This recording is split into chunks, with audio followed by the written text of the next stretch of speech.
Eu sou Jonathan Cavalcante, analista tático aqui no canal Jogo Direto, e neste vídeo eu vou trazer uma análise explicando, né, os motivos do ataque do Sport entrar em colapso. Se você gosta desse tipo de conteúdo, já vai deixando o seu like, se inscrevendo aqui no canal. Eu já vou adiantando, tá? Esse é um conteúdo que serve para quem passa pano pro Pepa, para quem é hater do Pepa, para quem acha que o Pepa é entregador de camisa, para quem acha que o Pepa é vítima e a culpa é da diretoria, a culpa é dos jogadores. Esse é um conteúdo para a gente entender o porquê, os motivos do colapso ofensivo que a equipe do Sport enfrenta neste momento da temporada de 2025.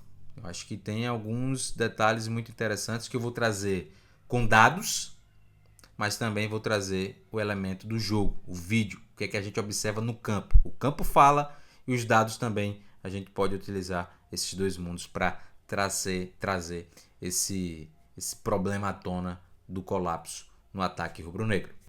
Então a gente já vai começar a analisar o trabalho do Pepa pelo seu aproveitamento em 2025. Né? Se a gente olha de maneira mais macro assim, 59% de aproveitamento é um número bem razoável porque já iniciou o Campeonato Brasileiro, já tem 4 jogos nas costas de Campeonato Brasileiro, né? Quando eu estou gravando esse vídeo aqui para vocês, dia 18 de abril. Mas se é um torcedor que está acompanhando mais a fundo o esporte, um torcedor ou até mesmo um espectador que gosta do futebol nordestino e que tem a necessidade de acompanhar o esporte também, ele sabe que esse número não condiz tão bem com o desempenho do esporte. O esporte teve aí no primeiro trimestre possibilidade de ter um aproveitamento muito maior, porque enfrentou adversários sem série, adversários de série D, adversários de série C, no campeonato estadual e também na competição regional, fora também que na Copa do Brasil, né? Então a gente vê que é um número que não traduz e fica aquém das possibilidades que o esporte poderia atingir neste início de temporada. E aí a gente vai para um número de jogos como mandante e isso fica muito mais evidente, fica muito mais visceral, essa falta de força da equipe do Sport do Pepa, né? O Sport como mandante fez 12 jogos até o presente momento. São 6 vitórias e 6 derrotas. São 50% apenas de aproveitamento dentro de casa. Para você ter uma ideia, o Sport em 18 de abril já tem o mesmo número de derrotas que precisou na temporada passada e só alcançou, melhor dizendo, na temporada passada, em 16 de outubro contra a equipe do Operário. Então, com menos de 4 meses completos, o Sport já perdeu o mesmo número que só atingiu em outubro em 2024. Então, é muito preocupante quando a gente analisa nesse espectro, né, da falta de força como uma equipe mandante. Claro que tem outros aspectos, mas para mim, sobretudo, é um aspecto do treinador, de falta de atitude do treinador, de falta de atitude também dos jogadores, que nesse bolo aqui tem muita a questão de ter feito algum rodízio, mas eu não considero o rodízio sendo prejudicial, porque, cara, no futebol global de hoje, os caras estão treinando todo dia. Então eles sabem como é que a equipe joga, qual é o padrão que a equipe joga. Então, independente de quem esteja em campo, tem que ter uma organização, tem que ter um padrão. Ah, vai sentir um pouco de dificuldade? Vai. Mas a gente sabe que a qualidade individual dos atletas do esporte, mediante alguns adversários que o esporte enfrentou nesse primeiro trimestre, é abissal a diferença, né? Então, nem na qualidade individual o esporte não teve resposta.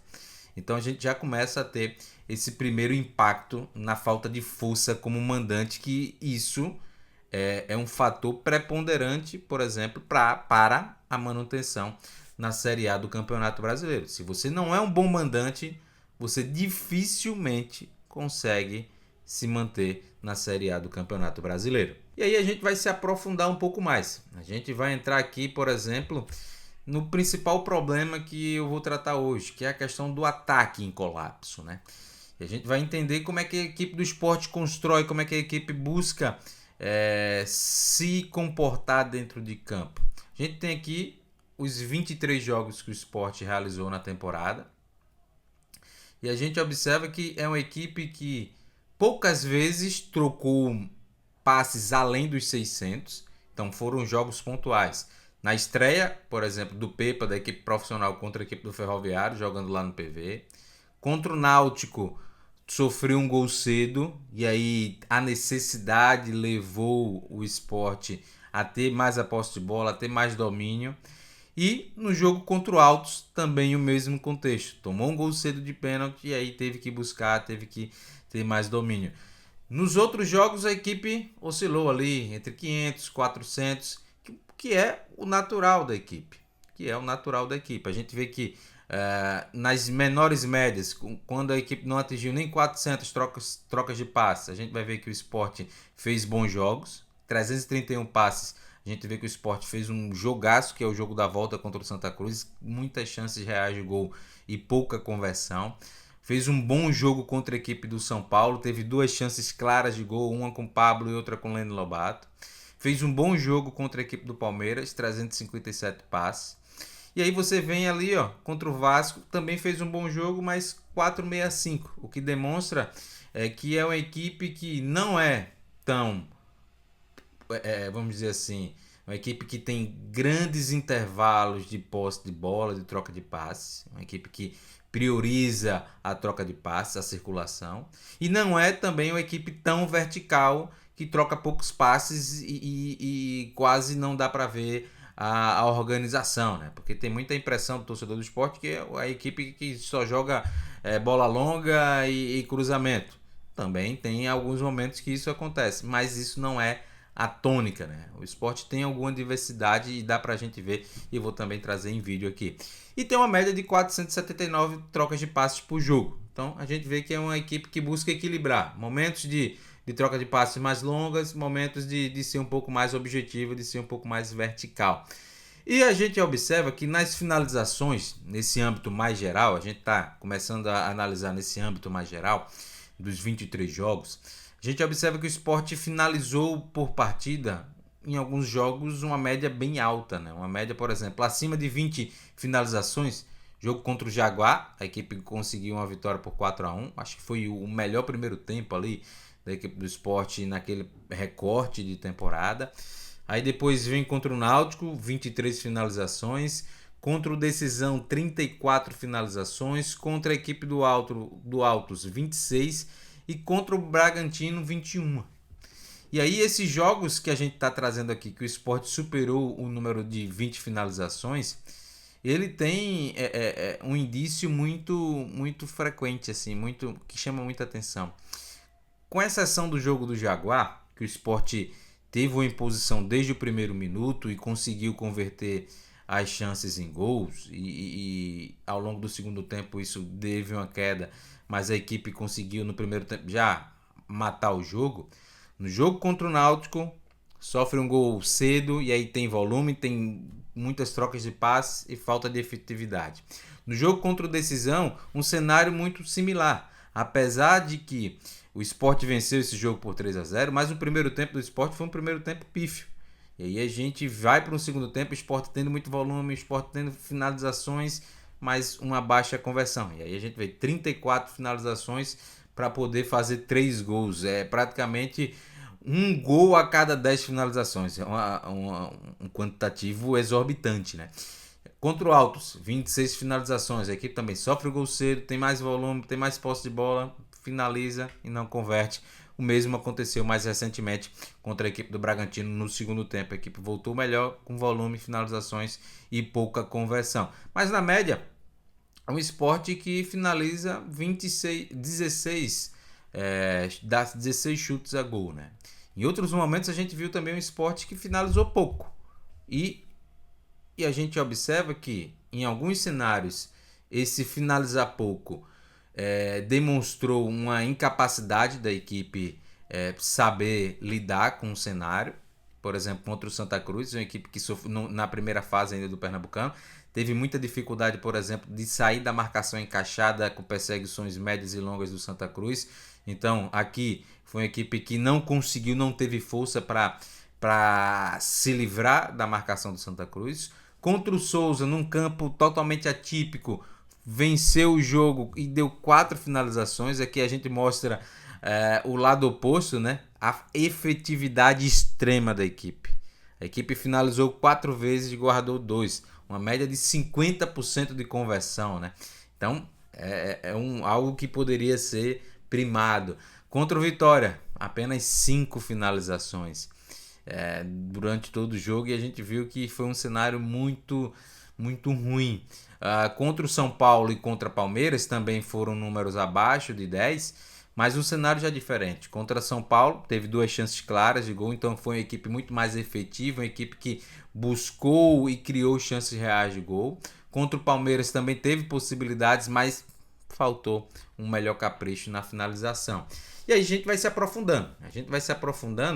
E a gente vai ter aqui, por exemplo, os passes realizados por jogo nos jogos-chave. Que jogos são esses? Que a gente considera de maior nível de competitividade, que nem sempre foi assim, mas que a gente considera aqui, os jogos contra o Santa Cruz, contra o Fortaleza, contra o Náutico, Operário, pelo apelo do jogo da classificação, CRB na Copa do Nordeste, as 2 semifinais contra o Santa Cruz, Vitória, Retrô, as finais contra o Retrô, São Paulo, Palmeiras, Vasco e Bragantino. A gente tem uma média já um pouco menor do que a gente tinha visto no geral, era 479. Aqui o Sport, nesses jogos mais cascudos, o Sport já troca um pouco menos de passe, é uma equipe muito mais objetiva, uma equipe muito mais vertical. Você pode ver ali que a média está em 435, mas a gente vê que não tem muitos picos, como a gente observou ali no jogo contra o Náutico, no jogo contra o CRB, mais de 500 trocas de passe. É uma equipe que troca ali 400, 331, 305, 357. É uma equipe que busca tentar o equilíbrio, né? E a gente vai absorvendo isso também para a questão da finalização. As finalizações por jogo, elas também passam a ser um pouco menos volumosas, né? A gente tem aí os picos contra Náutico, contra Operário e contra Bragantino, e aí são 3 jogos, 3 derrotas, vamos dizer assim, porque o Operário foi um empate, mas que veio ser a derrota da eliminação. Então, jogos que o Sport necessitava de marcar o gol. Contra o Operário, porque precisava da classificação. Contra o Náutico, porque sofreu um gol cedo. E contra o Bragantino, porque também levou um gol cedo. E aí, nos demais jogos, a gente também vê cenários que a equipe foi uma equipe que buscou ser mais vertical. Contra o Santa Cruz, contra o São Paulo, contra o Palmeiras, contra o Vitória, como a gente trouxe já aqui. Uma média de 14 finalizações, um índice abaixo da anterior, que eram 16. E aí a gente vai começar a se aprofundar um pouco mais nesses passes para gerar finalização, né? Quantos passes o Sport precisa para gerar uma finalização na meta adversária? A gente vai explicar um pouco mais sobre isso. Se você está gostando dessa análise, não esquece, deixa o seu like, se inscreve no canal, ajuda a gente a bater a meta de 16 mil inscritos ainda neste mês de abril. A gente vai ver que nesses jogos chaves, né, só pegando esses jogos mais cascudos, a gente vai ver que o Sport tem uma média de 37 passes para gerar uma finalização. E é uma média alta. É uma média alta para o modelo de jogo que a equipe tem. É uma equipe que busca ter o quê? Um certo equilíbrio e que busca, por primazia, ser uma equipe vertical objetiva. Então, é trocar o mínimo de passes possível para chegar ao gol, para finalizar, para marcar um gol. Então, a gente já começa a identificar, por exemplo, inconsistências. A gente já começa a identificar, por exemplo, contra o Santa Cruz, na primeira fase, a equipe trocou 48 passes para finalizar uma vez, né? Contra o Fortaleza, já essa média foi um pouco mais interessante. Contra o Náutico também, 27. Contra o Operário, 21. Contra o CRB sobe um pouco, 36.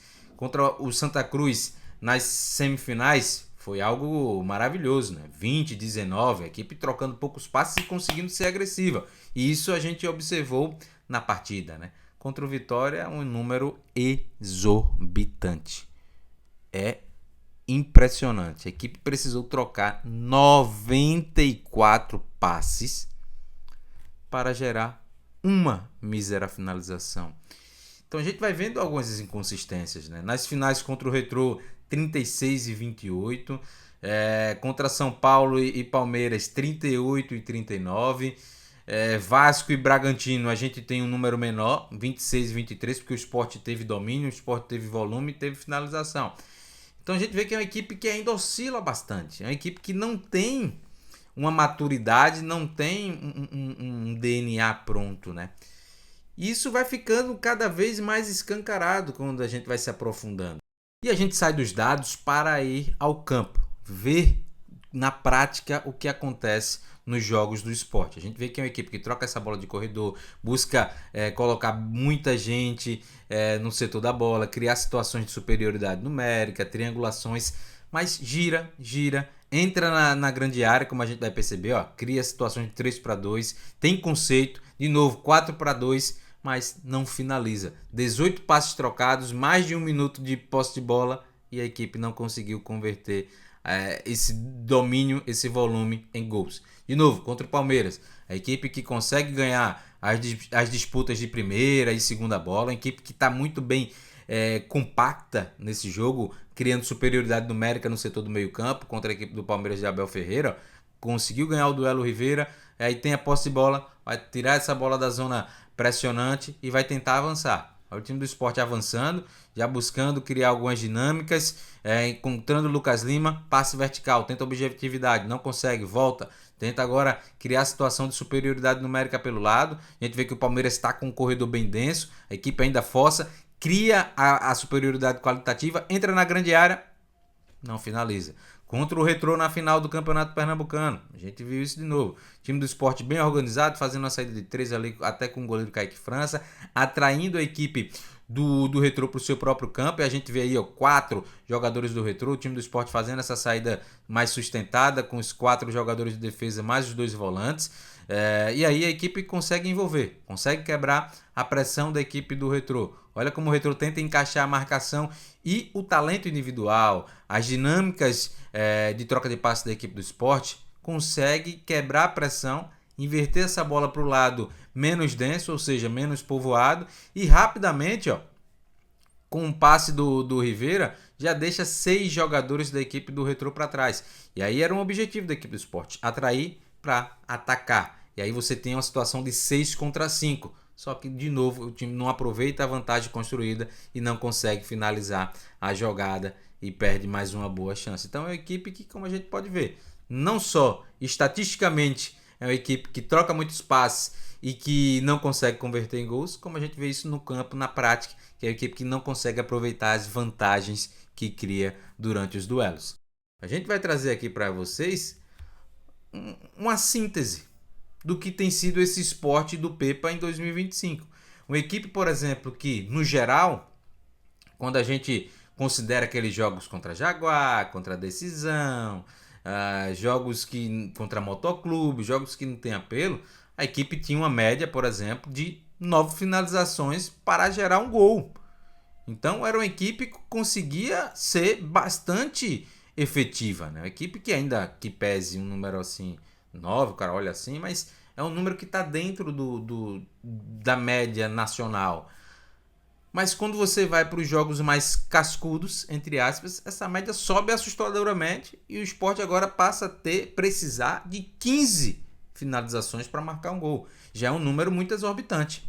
Já é um número que traz a falta de capacidade da equipe de concluir jogadas, de ser vertical, de ser objetiva quando chega lá na grande área. E a gente viu isso no campo, nas trocas de passe.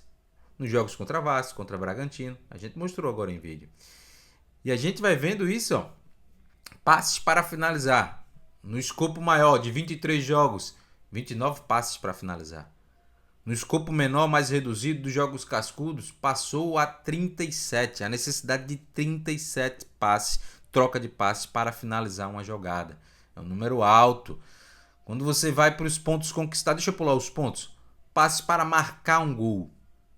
O Sport precisava antes de 284 passes trocados para marcar um gol. Uma média dentro do escopo nacional. Hoje, o Sport precisa trocar 471. E aí você lembra que o quê? Que o Sport é uma equipe que troca, em média, 431, 437, né? Então, é uma equipe que toca, toca, toca, toca, toca, toca e não faz gol. Precisa de mais de uma partida para fazer um gol. É uma equipe que não tem objetividade. E isso impacta na média de gols, que antes era de 1,68 e quando a gente vai afunila para os jogos de maior importância, ela cai para 0,92, cai para menos de um gol por partida. Isso claramente cria um impacto na média de pontos conquistados. O Sport antes tinha uma média de pontos conquistados de 1,65.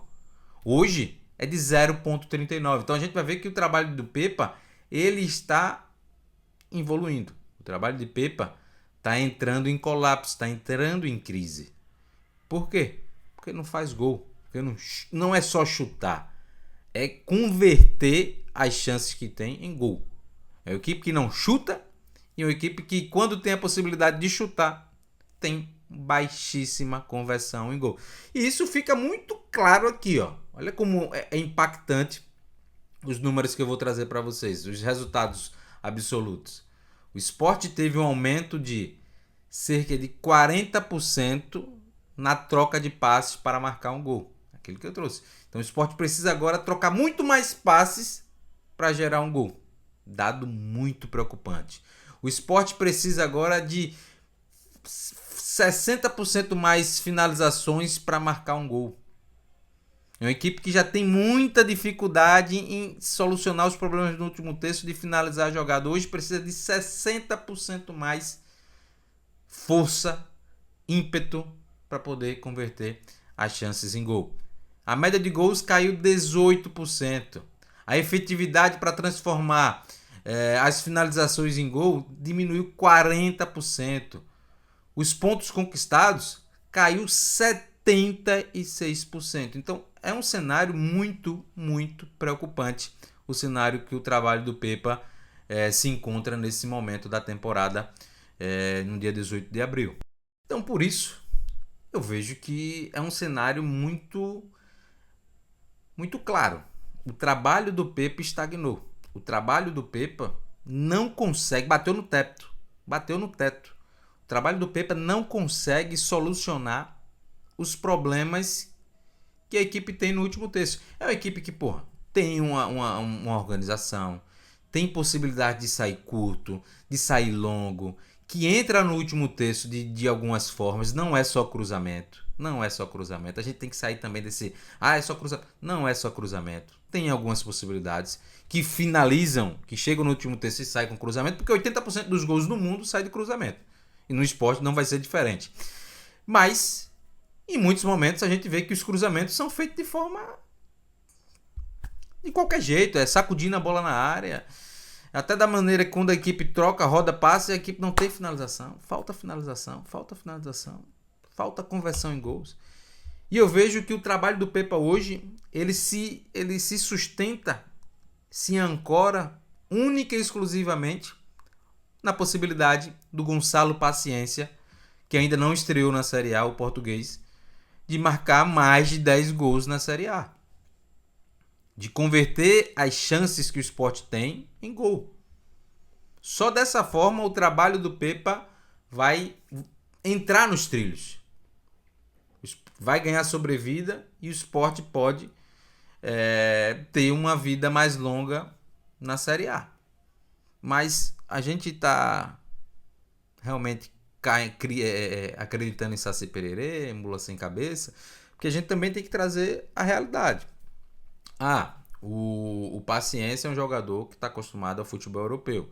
Geralmente esses jogadores que vêm para o contexto do futebol brasileiro, eles sobram, verdade. Mas se a gente analisar as últimas 4 temporadas do Paciência, se considerando competições nacionais, em nenhum momento ele foi um titular com regularidade, e em nenhum momento ele marcou mais de 10 gols na temporada. Então há muito mais indícios de que isso não aconteça do que isso se torne realidade, isso se concretize. Então hoje eu vejo que o trabalho do Pepa bateu no teto. O Pepa não consegue mais corrigir, solucionar os problemas. E não é só por incapacidade do Pepa. É porque as peças que ele tem também não dão respostas. As peças que ele tem não tem um poder de definição que é necessário. Você vai olhar equipes co-irmãs, né, da região. Você tem o Ceará com Pedro Raul marcando gol todo o jogo. O Sport precisava de um camisa 9 desse perfil. Quando você vai no mercado e investe 15 milhões é para você trazer um cara que seja certeza de gols. O Carlos Alberto não é esse cara. Nunca foi. E não é uma contratação ruim. É uma contratação ruim pelo contexto de 15 milhões. Mas se viesse para compor elenco ali, empréstimo e tal, ninguém estava falando. Mas o dinheiro gasto em um jogador que não seria e não é a solução dos problemas, eu acho que foi um erro crasso do planejamento do futebol do esporte, que o Pepa faz parte, que está envolvido, e aí, mas que não é o pai da criança sozinho, né? Não é o pai da criança sozinho, porque o Pepa em muitos momentos trouxe o Gonçalo Paciência sem custo, trouxe o Sérgio Oliveira sem custo. Quando eu digo sem custo, é porque não houve negociação na transação, mas claro, ninguém vem de graça, tem as luvas, tem tudo que envolve futebol. Então eu vejo que o trabalho do Pepa não tem muita margem, a não ser dependendo de alguém para fazer gols.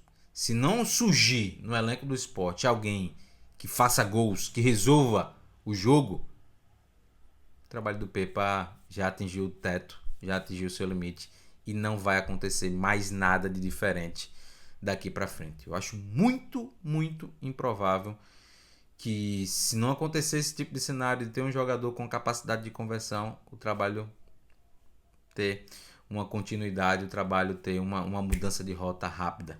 Uma mudança de rota rápida nesse seguinte modelo que o esporte hoje se encontra no 4-1-4-1 e tal.